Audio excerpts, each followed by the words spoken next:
Pues un día más que el Señor nos permite el gozo de poder estar aquí oyendo a la Virgen María, escuchando a la Virgen María, que a través del Padre Gobi pues nos dice cosas tan preciosas, tan importantísimas en este libro que os recomiendo vivamente. El que no lo tenga, pues a través de internet creo que se puede también leer, meditar, es un libro precioso. Entonces hoy vamos a leer lo que nos ha salido ahora mismo nuestro hermano abierto, y por donde ha salido vamos a leer, a comentar y a pedirle al Espíritu Santo que nos ilumine. Y como siempre le pedimos a él que su presencia. Rezamos juntos 3 veces lo que la Virgen nos enseñó. Ven Espíritu Santo, ven por medio de la poderosa intercesión del Inmaculado Corazón de María, tu amadísima esposa. Ven Espíritu Santo, ven por medio de la poderosa intercesión del Inmaculado Corazón de María, tu amadísima esposa. Ven Espíritu Santo, ven por medio de la poderosa intercesión del Inmaculado Corazón de María, tu amadísima esposa. Lo que nos ha salido hoy es en Rubio, Vicenza, 29 de marzo de 1991, Viernes Santo. El hombre de todos los tiempos. Recogeos en el jardín de mi corazón inmaculado, hijos predilectos, para vivir junto a Jesús las horas terribles de su dolorosa pasión. Es Viernes Santo, es el día de su condena y de su muerte en la cruz. Después de haber pasado toda la noche entre los insultos y el vilipendio de los miembros y de los siervos del Sanedrín, ya de día Jesús es condenado ante Pilato. Aquí se realiza un segundo juicio más humillante.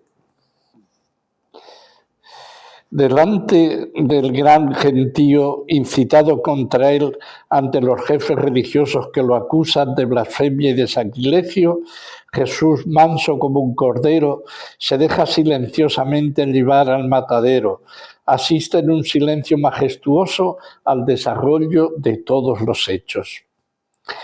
La honestidad inicial de Pilato, que no encuentra ninguna culpa en su contra. Si no fuera culpable, no te lo habríamos traído aquí. El miedo incipiente del gentío, la duda sobre la realidad de su palabra, ¿eres rey? El intento de salvarlo, proponiendo su liberación en lugar de Barrabás. El miedo de los gritos del pueblo, el terror del juicio de Roma. Si liberas a este, eres enemigo del César. Y así, con vileza, Pilato firma su condena a muerte. Entrega a Jesús a los soldados para que sea azotado. Su cuerpo se convierte en una llaga viva y profunda por causa de los desgarros que causan en su carne inmaculada los terribles azotes romanos. Luego es coronado de espinas. Las espinas abren unos arroyuelos de sangre que descienden de su cabeza y desfiguran su rostro, y lo golpean y lo llenan de escupitajos y de insultos. Lo vimos golpeado y humillado, su rostro ya no tenía semejanza humana. La última invención más perversa y cruel. Lo revisten con un trapo de color escarlata como púrpura. Le ponen una caña entre las manos como un cetro y lo llevan a Pilato, que lo presenta a la muchedumbre. He aquí al hombre. He aquí el hombre de todos los tiempos. En Getsemaní se depositaron sobre él todos los pecados del mundo. En el pretorio fueron cargados sobre él los dolores, las humillaciones, los desprecios, las explotaciones, las esclavitudes de todos los hombres. He aquí el hombre de todos los tiempos. Los hombres que existieron antes que él vivieron en la esperanza de ver este día y encontraron la salvación en él. Él es aquel que fue matado en Abel, cuyos pies fueron atados en Isaac, que anduvo como peregrino en Jacob, que fue vendido en José, que fue expuesto sobre las aguas en Moisés, que fue matado en el Cordero, que fue perseguido en David y fue deshonrado en los profetas. He aquí el hombre de todos los tiempos. Por el don de su redención, Todos los hombres que vivieron después de él están llamados a vivir en comunión de vida con Dios. Llevó en su cuerpo los sufrimientos de todos, las víctimas del odio, de la violencia, de las guerras. Encerró en sus heridas la sangre derramada por millones de niños inocentes, matados en el seno de sus madres. Ha sido flagelado por todos los dolores, por las enfermedades, especialmente por los males incurables que se propagan. Ha sido coronado de espinas en aquellos que sucumben a las falsas ideologías, a los horrores que alejan de la verdad, al orgullo, a la soberbia humana. Ha sido despreciado en los pequeños, en los pobres, en los marginados, en los últimos, en los explotados. Ha sido escupido en los rechazados y en los desesperados. Ha sido expuesto a la burla en aquellos que exponen como mercancía la dignidad de su propio cuerpo. He aquí el hombre. Ahora lleva sobre sí el madero de la condena. Sube hacia el Calvario, se encuentra conmigo, su madre traspasada. Es clavado al patíbulo, es elevado en la cruz. Sufre 3 horas angustiosas de agonía junto a su madre y a Juan, el apóstol predilecto. Finalmente, su acto de total abandono al Padre y su muerte en la cruz hacia las 3 de la tarde de ese día. He aquí verdaderamente el hombre de todos los tiempos. En él vivió, fue redimido y salvado cada hombre, desde el primer Adán hasta el último que se encontrará sobre la tierra al final de los tiempos. Con la ayuda de Juan, de José y de Arimatea y de las piadosas mujeres, lo llevo al sepulcro, donde es depositado hasta el amanecer del primer día después del sábado. Su divina resurrección es la prueba mayor de que solamente Él es el hombre de todos los tiempos. Es el hombre de los tiempos nuevos, porque solo en Él resucitarán todos los hombres que vivieron, murieron, fueron sepultados y se convirtieron en polvo. Entonces vivís conmigo, incluso en el gran desierto de vuestro tiempo, estas horas de su pasión y de su muerte en la cruz. Vividlas en el silencio, en el recogimiento, en la oración, en dulce intimidad de vida con vuestro divino hermano crucificado.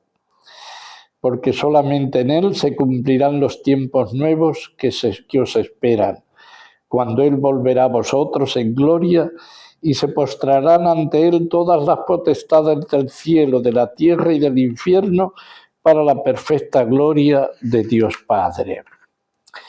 Bueno, pues hasta aquí esta locución de la Virgen tan hermosa.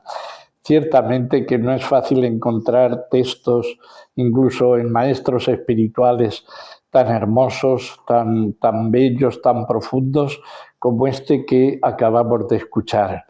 Está claro que no es del Padre Gobi, que es de la misma María, de nuestra Madre, de la de Dios, que nos dice estas palabras tan profundas. Llevamos 20 siglos conociendo el Evangelio, conociendo un poco el misterio de Jesucristo, pero es siempre mucho más. Veis aquí que a través de esta meditación pues vemos una dimensión de la humanidad de Cristo que abarca todos los tiempos, que abarca a todos los hombres, todos los momentos de dolor de toda la humanidad, que va mucho más allá de lo que es su propia persona, su individualidad. Por tanto, el misterio de Jesús es un misterio como Dios y como hombre. Y no solo la unión como Dios y como hombre, sino que en ese hombre está de alguna forma toda la humanidad. Tenemos que ser humildes y por mucho que hayamos meditado la pasión de Jesús, siempre nos queda mucho más que profundizar, mucho más que conocer. Es verdad que conocemos algo a Dios, que conocemos algo al hombre, algo a Jesucristo, pero todavía hay mucho, es una mina, como decía San Juan de la Cruz, el Dios Jesucristo es como una mina inagotable. Siempre descubrimos nuevas vetas, nuevas luces que nos hacen comprender mejor su misterio y como estamos llamados a ser una sola cosa con Él, nuestro propio misterio. Conocer a Jesús es conocer nuestra naturaleza mejor, es conocer el misterio de la llamada de Dios para con nosotros, el misterio de lo que somos y de lo que estamos llamados a ser, de nuestro presente y de nuestro futuro. Por tanto, conocer a Jesucristo es también conocer el misterio de nuestra vida, de nuestro ser, de nuestro futuro. Vamos a tratar de ir un poco paso a paso, aunque ya la misma descripción es tan preciosa que no necesita mucha explicación. Recogeos en el jardín de mi corazón inmaculado, hijos predilectos, para vivir junto a Jesús las horas terribles de su dolorosa pasión. Fijaos que es una llamada, una doble llamada. Es recogernos todos, no solo cada uno, es recogernos como iglesia, como cuerpo, y recogernos en un lugar común. Siempre, fijaos que la iglesia es una palabra que significa asamblea, congregación. Veis que exige siempre de alguna forma la unidad entre todos. Y aquí la Virgen nos llama recogeos en el corazón inmaculado, en mi corazón inmaculado. ¿Por qué? Porque juntos y en un lugar, entre comillas, lugar, porque el corazón inmaculado es un lugar, pero es mucho más que un lugar, lógicamente, es en María, porque solo con María, nunca olvidemos que María es maestra de los ángeles, es la mejor teóloga, es la mejor maestra. Nadie nos va a iluminar tanto la vida de Dios, la vida de Jesús, la palabra evangélica mejor que ella. Nadie nos lo va a hacer. Y nadie nos va a llevar a Jesucristo y al conocimiento profundo de Jesucristo como ella. Ningún teólogo, ningún místico. Por tanto, esto nunca lo olvidemos. Dice, recogeos en el jardín de mi corazón inmaculado. Aquí en el libro aparece muchas veces que su corazón inmaculado lo define como refugio, como jardín, como defensa, como arca de la alianza. Lo define de muchas formas. Aquí nos lo dice jardín. Entre otros aspectos, el corazón inmaculado es jardín. Entonces quiere decir que con ella, el jardín es una palabra preciosa que nos invita a la alegría, al gozo, en el corazón de mi corazón inmaculado, hijos, para vivir junto a Jesús las horas terribles de su dolorosa pasión. ¿Por qué? Porque solo en el corazón inmaculado de María podemos entender el amor infinito de Jesús y el amor infinito de María. Hoy mismo escuchaba una frase del Papa León XIII que decía, para que comprendamos cómo desde María es como tenemos que contemplar el misterio de la cruz, de la muerte de Jesús en la cruz.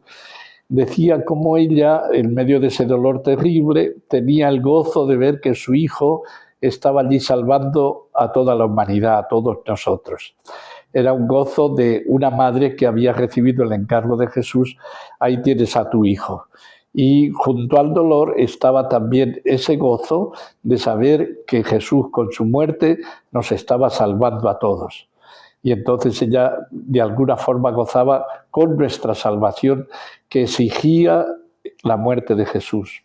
Pues pongámonos, porque muchas veces hemos meditado en la pasión de Jesús, pero no siempre en el lugar adecuado, muchas veces desde nuestra sensibilidad. Pero meternos en el corazón de María nos daría una nueva luz, una nueva devoción, pues una nueva alegría y un nuevo agradecimiento de este misterio. Es Viernes Santo, es el día de su condena y de su muerte en la cruz. Después de haber pasado toda la noche entre los insultos y el vilipendio de los miembros y de los siervos del Sanedrín, ya de día Jesús es condenado ante Pilato. Esto no hace falta ni que lo comentemos, seguimos adelante. Aquí se realiza un segundo juicio más humillante. Delante del gran gentío incitado contra él, ante los jefes religiosos que lo acusan de blasfemia y de sacrilegio, Jesús, manso como un cordero, se deja silenciosamente llevar al matadero, asiste en un silencio majestuoso al desarrollo de todos los hechos. Aquí la Virgen pues nos está diciendo primero una cosa así, que es todo el pueblo, es el gran gentío. Todos contestaron, no lo queremos, no lo queremos. Fue todo el pueblo que renunció a Cristo. Prefirieron a César a Jesucristo. Pero María pone también un poco como una pequeña luz para que comprendamos que ese pueblo fue incitado. Es fácil incitar a las masas. Las masas por sí mismas fácilmente no se congregan. Siempre necesitan alguien que las convoque, alguien que las incite. Y esos que lo hacen son tan culpables como la misma masa o más. Entonces aquí la Virgen nos dice, ante los jefes religiosos que lo acusan de blasfemia y de sacrilegio, Jesús, manso como un cordero, se deja silenciosamente delante del gran gentío incitado contra él. ¿Veis? Incitado contra él ante los jefes religiosos que lo acusan de blasfemia y de sacrilegio. Jesús, manso como un cordero, se deja silenciosamente llevar al matadero, asiste en un silencio majestuoso al desarrollo de todos los hechos. Esto para nosotros, el que quiera venir detrás de mí, dijo Jesús, que se niegue a sí mismo, que coja su cruz y me siga. Pues la cruz de Jesús comienza con una acusación terrible y falsa. Lo acusan de blasfemia y de sacrilegio. En el pueblo judío no había mayor acusación que esa, la de ser blasfemo y sacrílego. Eso era peor que criminal. Era la peor y era una calumnia. Y de eso fue acusado Jesús. Esto quiere decir para nosotros que nos acusarán de muchas cosas. Y que hoy el que quiera seguir a Jesús va a pasar por el mismo ritmo, no solo por el dolor físico. Va a ser acusado de cosas que no son, de homófobo, de enemigo de la humanidad, de ultra, de radical, de tantas cosas como están en el lenguaje moderno para desautorizar al contrario y que son falsos. Desautorizando al contrario con esa palabra, no necesito después rebatir lo que dice, con lo cual me quedo tan tranquilo. Y normalmente eso suelen ser calumnias, como lo fue con Jesús.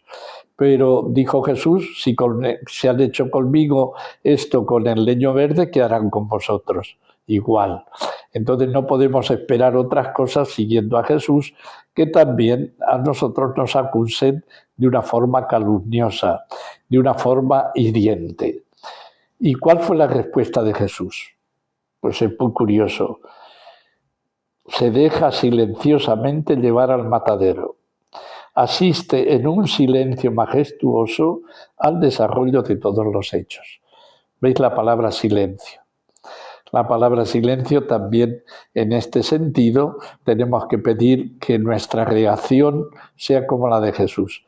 Hay momentos que no podremos, en otro momento Jesús dijo, ¿por qué me pegas? Pero ante Herodes ni siquiera habló. Entonces muchas veces tendremos que tener alguna palabra, Jesús es siempre nuestro modelo, pero aquí nos insiste en esta situación de que Jesús como manso cordero con el silencio, responde con el silencio. Sabía Jesús que tenía que entregar su vida, sabemos que él dijo, no me la quitan, yo la doy, yo doy mi vida. Jesús era muy consciente de lo que le iba a suceder, sabía plenamente y trató de poner a sus apóstoles en vigía porque les dijo, es necesario que el Hijo del Hombre muera. Entonces sabía Jesús perfectamente que iba a morir y que Él entregó la vida voluntariamente. Y Él la entrega en silencio. Hay momentos que de hablar, pero hay momentos de callar. Y llegará un momento donde nosotros tendremos como respuesta solo el silencio. Y a veces el silencio se puede entender como quien calla otorga. Podrían pensar mucha gente que el silencio de Jesús les daba la razón, pero no es así. Entonces, pidamos al Señor el discernimiento de cuándo tenemos que callar o cuándo tenemos que hablar. Cuando nos acusen a nosotros, como a Jesús, de una forma personal, el ideal es que callemos. Cuando lo que sea vaya contra Dios, una blasfemia contra Dios, lo normal es que nosotros entonces lo defendamos.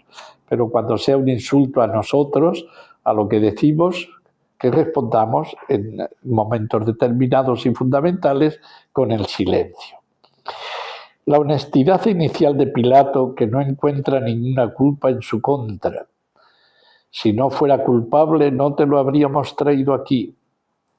El miedo incipiente del gentío, la duda sobre la realidad de su palabra, ¿eres rey? El intento de salvarlo proponiendo su liberación en lugar de Barrabás, el miedo de los gritos del pueblo, el terror del juicio de Roma, si liberas a este, eres enemigo del César. Y así, con vileza, Pilato firma su condena a muerte. Esto sigue siendo actual. Lo de Pilato sigue siendo actualísimo. Hoy muchísimos les pasa o nos puede pasar como a Pilatos. No enfrentarnos, miedo al que dirán. Miedo a lo que piensen los hombres. El César, en su caso, que le podía quitar el cargo, el pueblo que se le podía amotinar, los importantes del pueblo, miedos humanos. Nosotros solo nos tiene que importar el juicio de Dios. Nos van a inventar calumnias, pero si nosotros no hemos hecho, no somos eso que nos dicen, como no nos debe importar el juicio de los hombres, sino solo el de Dios, permanecer en paz.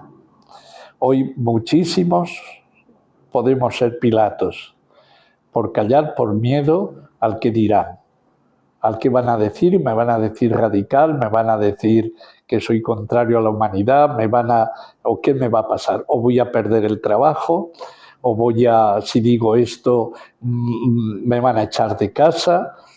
Pues sabemos que hoy sigue siendo, diríamos, la persecución sigue viva, de muchas formas, de muchas formas.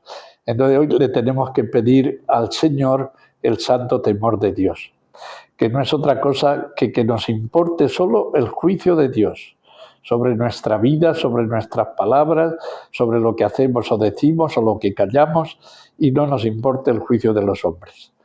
Ni siquiera de los hombres, por así decir, ni religiosos ni no religiosos, ni autoridades civiles ni autoridades eclesiales. Solo nos tiene que importar el juicio de Dios. Es un poco lo que dijo San Pedro al sumo sacerdote, a los sumos sacerdotes. Hay que obedecer a Dios antes que a los hombres. No tengamos miedo, porque fue ese miedo al que dirán lo que hizo a Pilatos no solo lavarse las manos, sino condenar a Cristo. Lo condenó no porque él estuviera convencido, lo quiso defender, lo quiso salvar, pero al final le pudo el miedo al juicio de los hombres, sea quienes fueran. Pidamos al Señor no ser Pilatos. Y así, con vileza, Pilato firma su condena a muerte. Entrega a Jesús a los soldados para que sea azotado. ¿Veis lo que llevó el miedo? Porque el azotarlo, que además podía ser una forma de librarlo, porque diríamos la flagelación equivalía a una pena de muerte. Quien era azotado ya no tenía que ser, porque que valía la muerte, ya no tenía que ser crucificado. De hecho, Pilato en el fondo lo condena 2 veces, porque los azotes eran una condena a muerte, porque te quedaban tan mal que prácticamente morían. Entonces ya no necesitaban la crucifixión. Y Pilato lo condena primero a los azotes, posiblemente con la intención de que, viéndolo tan desgarrado, diríamos, la plebe se compadeciera, pero al final le hizo sufrir terriblemente. 2 muertes, por así decir, considerando la flagelación una condena a muerte. Su cuerpo se convierte en una llaga viva y profunda por causa de los desgarros que causan en su carne inmaculada los terribles azotes romanos. En este sentido, recomiendo una película que es impresionante, que una vez la puse yo también allí en Cuaresma y mucha gente no la soportó, La Pasión de Cristo de Mel Gibson. El otro día, usando al Caviezel, me parece que se llamaba el que hizo de Jesús, el actor que hizo de Jesús, y decía que un azote le hizo, no sé qué pasó, que rebotó, no sé qué, pues casi una herida de 30 centímetros. Era terrible. Los azotes romanos eran terribles, desangraban. Recuerdo la película, que verla, y si no recuerdo mal, duraba la flagelación como 10 minutos. Y recuerdo luego el comentario de un sacerdote que decía, demasiada sangre en la película. Y no sé si es la vidente de Alemania, ahora se me ha ido el nombre, ella dice que la flagelación duró 3/4 de hora, 45 minutos. Si se hacían insoportables 10 minutos, imaginaos si hubieran sido 45. Si eso nosotros no lo soportamos en película 10 minutos, imaginaos 3/4 de hora en lo vivo. Cómo tuvo que ser para la Virgen María contemplar esa, por así decir, muerte, por así decir, desgarro total del cuerpo de Jesús. Su cuerpo se convierte en una llaga, todo su cuerpo, viva y profunda. O sea, despellejan todo el cuerpo y además profundizan en esa herida, por causa de los desgarros que causan en su carne inmaculada los terribles azotes romanos. Luego es coronado de espinas. Al dolor de las espinas, la burla de por qué la corona. Las espinas le abren unos arroyuelos de sangre que descienden de su cabeza y desfiguran su rostro, y lo golpean y lo llenan de escupitajos y de insultos. Si al dolor de la corona, los escupitajos y los insultos. Mejor que no nos ocurra. Cuando tengamos cualquier dolor, cuando tengamos cualquier afrenta del tipo que sea, espiritual o física, recordemos siempre, Jesús sufrió más. A Jesús le hicieron mucho peor que a ti, y él era inocente, tú no. Si nosotros por el pecado merecemos el infierno, mucho más mereceríamos todas estas cosas. Jesús no. Era el inocente por antonomasia, y con todo eso pagó por ti y por mí, con lo cual nuestra vida tiene que ser una continua acción de gracias a ese Dios que ha muerto por ti, que ha sufrido por ti y que ha tomado en su cuerpo todo lo que a ti te correspondería y ha suplido todos tus dolores. Luego es coronado de espinas. Lo vimos golpeado y humillado. Esto ya es una cita bíblica. Su rostro ya no tenía semejanza humana. ¿Recordáis esta cita de Isaías? Ciertamente el profeta Isaías es el que da un retrato de lo que es la muerte de Jesús 8 siglos antes, que es impresionante. Es una de las profecías más impresionantes. No ha habido ningún ser humano, esto como paréntesis, ya que Jesús es el hombre por antonomasia, ninguno, ni Alejandro Magno, ningún gran hombre que famoso, súper famoso, que haya tenido sobre lo que iba a ser profecías, ninguno. Jesús sí, entre otras, esta de Isaías, de cómo iba a ser su muerte. Con lo cual todo esto nos dice la autenticidad y unicidad, por así decir, lo único que es Jesucristo, el hombre por antonomasia. Ningún hombre, ninguno, ni sabio, ni rey, ni santo, ni profeta, ninguno ha tenido tantas profecías sobre lo que iba a ser su nacimiento, su muerte, su vida. Solo Jesús. Es un dato más que nos dice su divinidad, que es un caso único en la historia. Todo se cumple en Jesús. Es el hombre por antonomasia. La última invención más perversa y cruel. Lo revisten con un trapo de escarlata como púrpura. Le ponen una caña entre las manos como un cetro y lo llevan a Pilato, que lo presenta a la muchedumbre. Fijaos lo que dice aquí la Virgen, es curioso. después de que nos ha narrado la flagelación tan terrible, la corona de espinas tan terrible, nos dice última invención más perversa y cruel, no más dolorosa, más perversa y cruel. ¿Por qué? Porque afecta a lo más profundo del hombre, al alma, a su espíritu, no a su cuerpo. Porque todo lo demás, la sangre, la corona de espinas, la flagelación, afecta sobre todo al cuerpo de Jesús. Pero lo que hacen ahora, revestirlo con un trapo de color escarlata, no le da ningún dolor físico. Ponerle una caña entre las manos como cetro no le da ningún dolor físico. Y sin embargo, la Virgen lo considera como la invención más cruel y perversa. Veis que es todo lo que afecta al espíritu, lo que sea, aunque sea aparentemente indoloro, es mucho más doloroso, mucho más cruel, mucho más satánico, mucho más refinado que el mismo dolor físico. Perversa y cruel. Está afectando solo al espíritu, no al cuerpo. Pero eso es todavía más perverso y cruel. Sigue la Virgen. He aquí al hombre.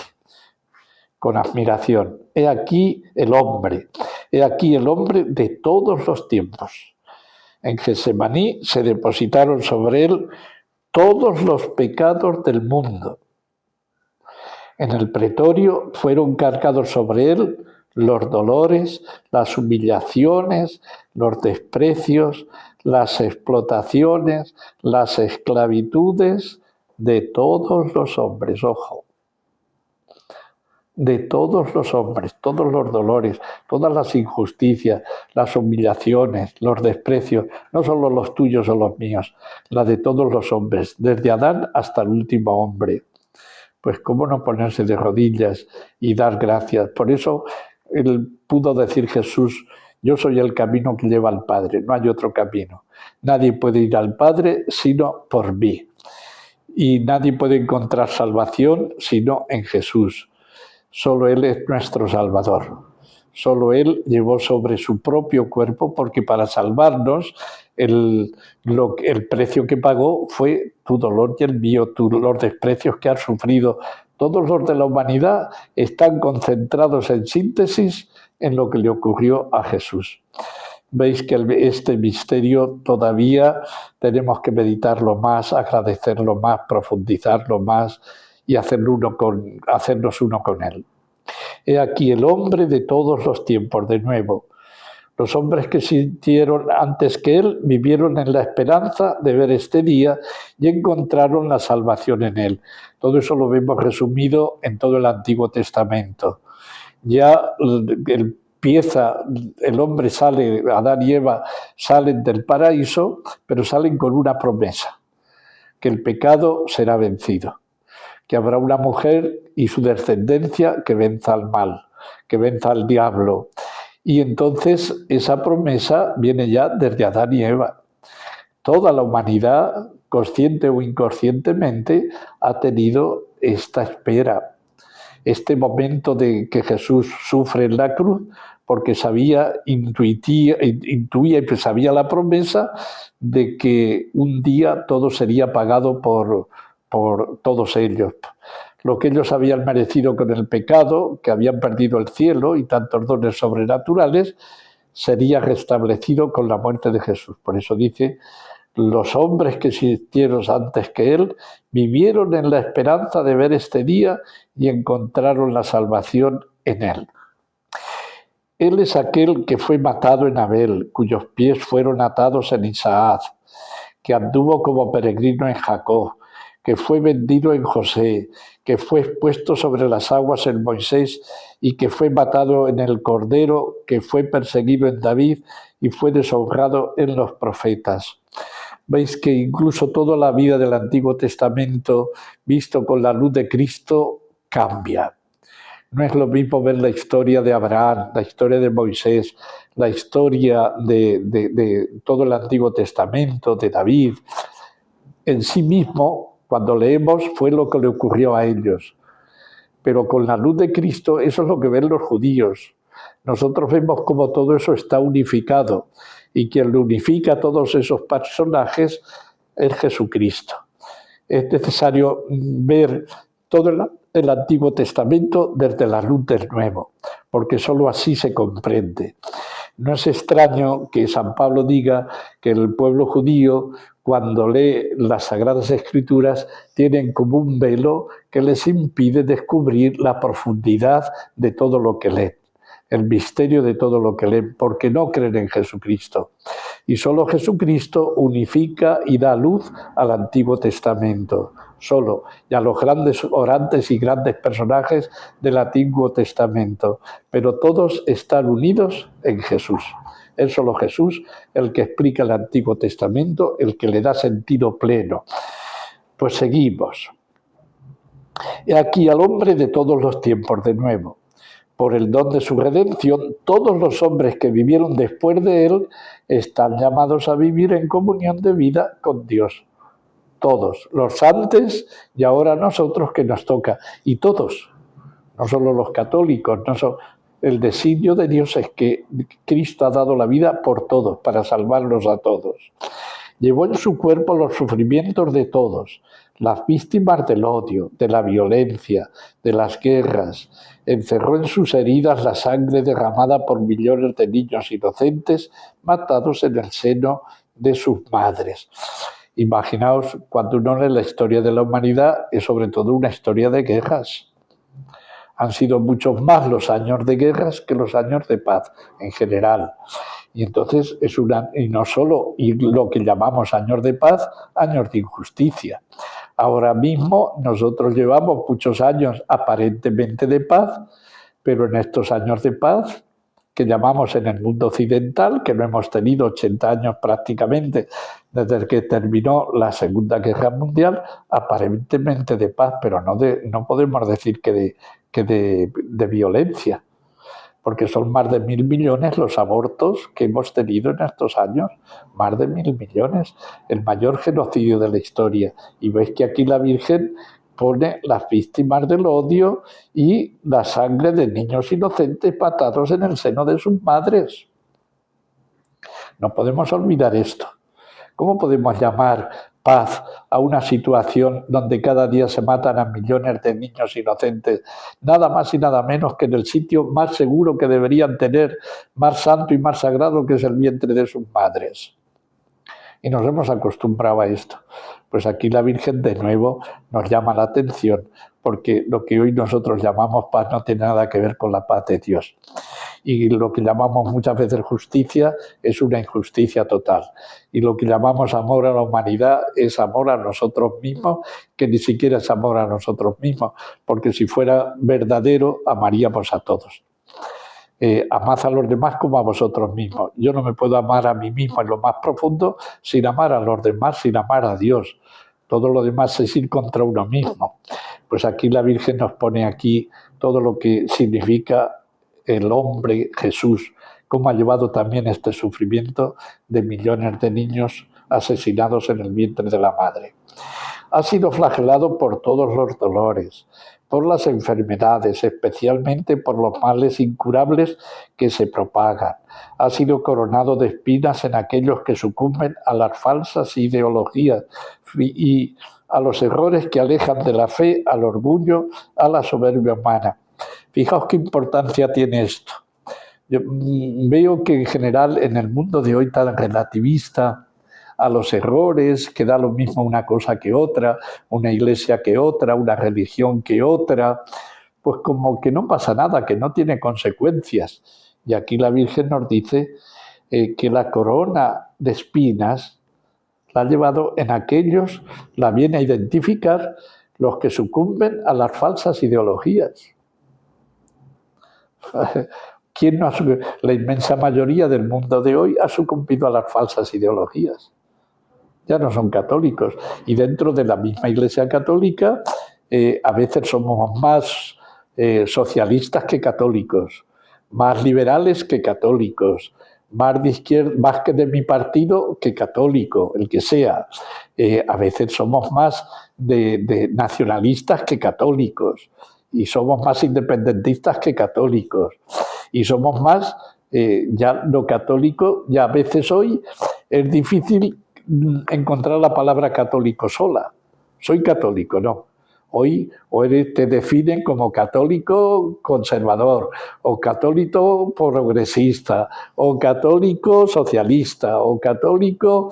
le añadimos otras denominaciones, otros adjetivos, cuando la palabra católico debería tener una calidad tal, una densidad tal, que no necesitara nada más.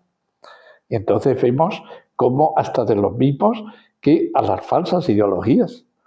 Pues anda que no tenemos hoy ideologías de todo tipo, políticas, en nombre de la democracia, pues es otra ideología, un montón de ideologías políticas, económicas, religiosas, increíble. A los errores que alejan de la fe. ¿Cuántos católicos han dejado la Iglesia Católica y se han hecho protestantes, o se han hecho ateos, o se han hecho agnósticos? Errores que alejan de la fe. ¿Veis la importancia de nuevo? La Iglesia y el libro, la Virgen, le da muchísima importancia a los errores, cosa que hoy nos da lo mismo. Lo importante es que sea bueno, no. El error tiene unas consecuencias fatales, tan fatales como el mismo pecado. Al orgullo, a la soberbia humana. Dentro del hombre, nosotros tenemos la urgencia y la necesidad de buscar la verdad. Es implícito con lo más profundo del hombre buscar la verdad. Y es una obligación que tenemos de buscar la verdad. Y nosotros tenemos la suerte de que la verdad, que es una persona, que no es solo una idea, sino que es una persona que se llama Jesucristo, nadie en esta vida ha dicho yo soy la verdad. Nadie. Ningún profeta, ningún Mahoma, ningún Buda han dicho una cosa tan gorda, tan profunda, tan importantísima como Jesús, yo soy la verdad. Solo por esa definición tendríamos que decir o Jesucristo es Dios o es el loco más grande de la historia, que por tanto ni nombrarlo. Entonces yo soy la verdad.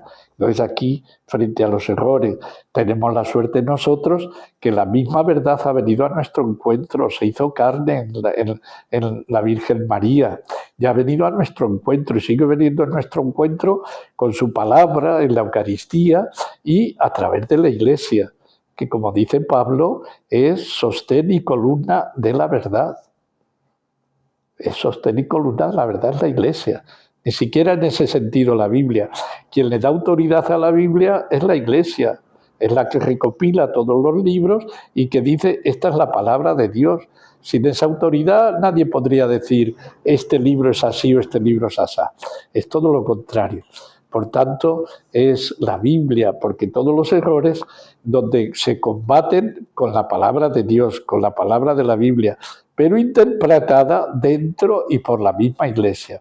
Veis que entonces en este sentido de ideologías y de errores que alejan de la fe, hoy quizá más que nunca es el pecado de la humanidad de hoy, más que nunca. Y lo malo es que convivimos con ello y no nos importa. Lo peor de todo es que ya no nos importa ni el error, ni el pecado, da lo mismo, cada uno que haga su vida y ya está. Pero eso no es el amor que Dios nos dice. El mandato de Dios de amar al prójimo es que llevarle a la libertad. Si un prójimo mío, una persona que yo amo está esclava, mi amor tiene que darle la libertad. ¿Y cómo se da la libertad a la humanidad de hoy? Con la verdad. Solo en la verdad seremos libres. Aquí teníamos tanto que hablar. Seguimos. Ha sido despreciado en los pequeños, en los pobres, en los marginados, en los últimos, en los explotados. Ha sido escupido en los rechazados y en los desesperados. Ha sido expuesto a la burla en aquellos que exponen como mercancía la dignidad de su propio cuerpo. Pues imaginaos todo lo que nos está diciendo aquí en las costumbres de hoy, que hoy exponen tanto su cuerpo como una mercancía. Hoy hemos hecho ya del cuerpo una idolatría o una mercancía, no un templo del espíritu. Hoy contemplar al ser humano o todo lo más que lo ven con el cuerpo como una materia más. El hombre no tiene más dignidad que un hombre. Recuerdo en España hace unos años, no sé si estaba presidente Zapatero, que se habló de la dignidad y que un orangután venía a ser igual que el hombre y los derechos de los animales. Pues no. Nada que ver con todo esto. Y todo esto nos está inundando. Pues todo ha sido expuesto a la burla en aquellos que exponen como mercancía la vida. Todo lo ha sufrido Jesucristo. Sigue, he aquí el hombre. Ahora lleva sobre sí el madero de la condena. Sube hacia el Calvario, se encuentra conmigo su madre traspasada. Es clavado al patíbulo, es elevado en la cruz. ¿Veis? Aquí María nos dice esto, que se encontró con su hijo. No es solo una tradición. María aquí nos confirma este encuentro con su hijo, que tuvo que ser pues muy particular. Solo Dios sabe el misterio de esa mirada y de ese encuentro entre el hijo y la madre.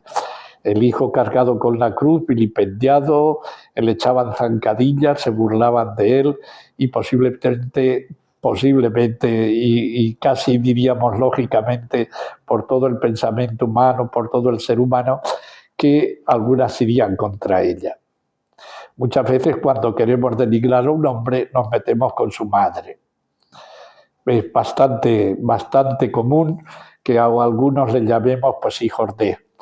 Y entonces pues meterse con la madre en ese encuentro tuvo que ser dolorosísimo, ese encuentro para Jesús, escuchar vilipendios contra la madre, como a la madre escuchar vilipendios contra su hijo. Ahora vuelvo a leerlo de nuevo, ahora lleva sobre sí el madero de la condena, sube hacia el Calvario, se encuentra conmigo su madre traspasada, es clavado al patíbulo, es elevado en la cruz. Sufre 3 horas angustiosas de agonía junto a su madre y a Juan, el apóstol predilecto. ¿Veis? Junto a su madre. Junto a Jesús estaba María y sufre María su propia daos cuenta cómo aquí está el fondo de lo más profundo de la corredentora, de María como corredentora.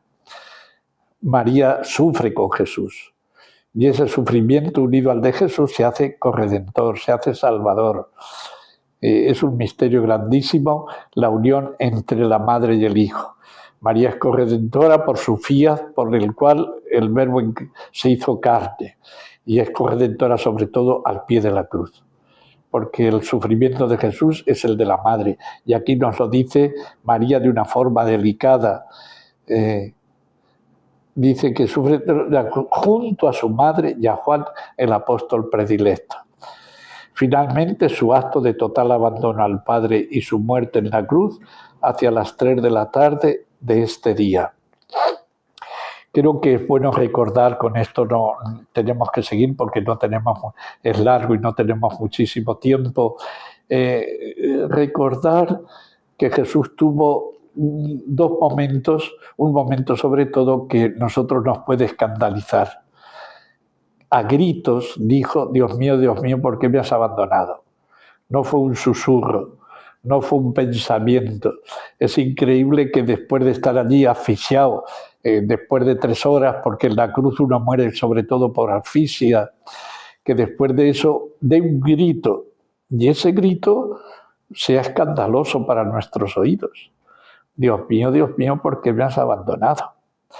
El Catecismo de la Iglesia, en el 677, en el 275 y 677, nos dice que como que lo mismo que Jesús murió, la Iglesia tiene que pasar por la pasión y muerte de Jesús. Parecerá que desaparece. Vamos a tener también esa misma sensación de Dios mío, ¿por qué me has abandonado?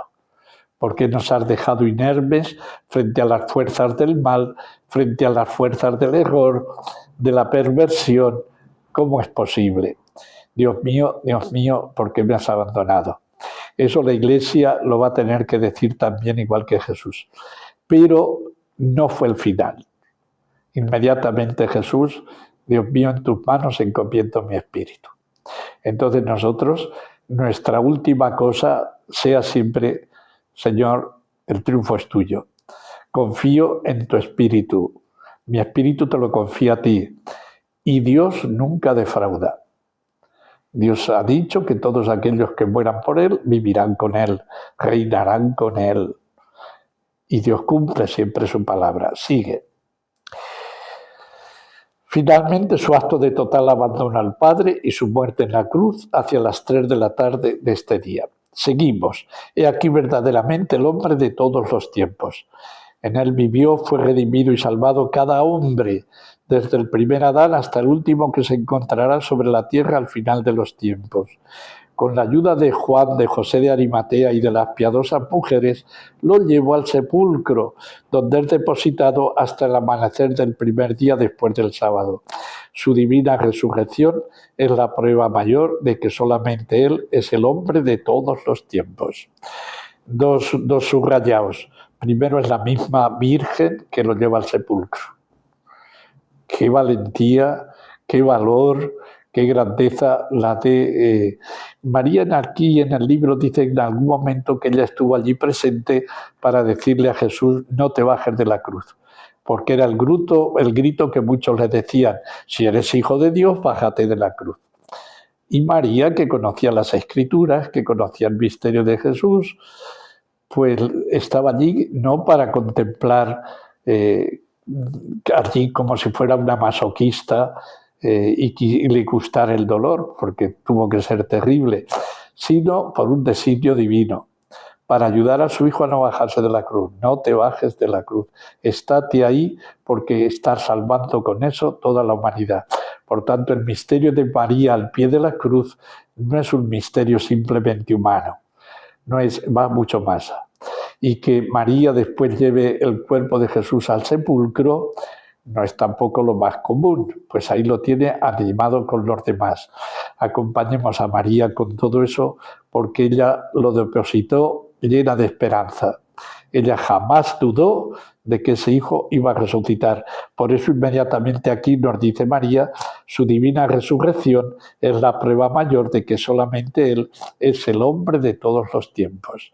Su resurrección sella la grandeza y la divinidad de Jesús y su plena humanidad, y cómo en Él está resumida toda la humanidad, desde Adán hasta el último hombre.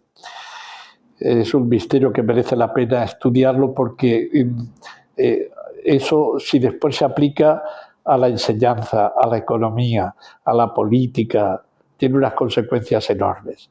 Todo esto no solamente es espiritual, esto afecta a todo el hombre en todas sus dimensiones, en todas sus actividades.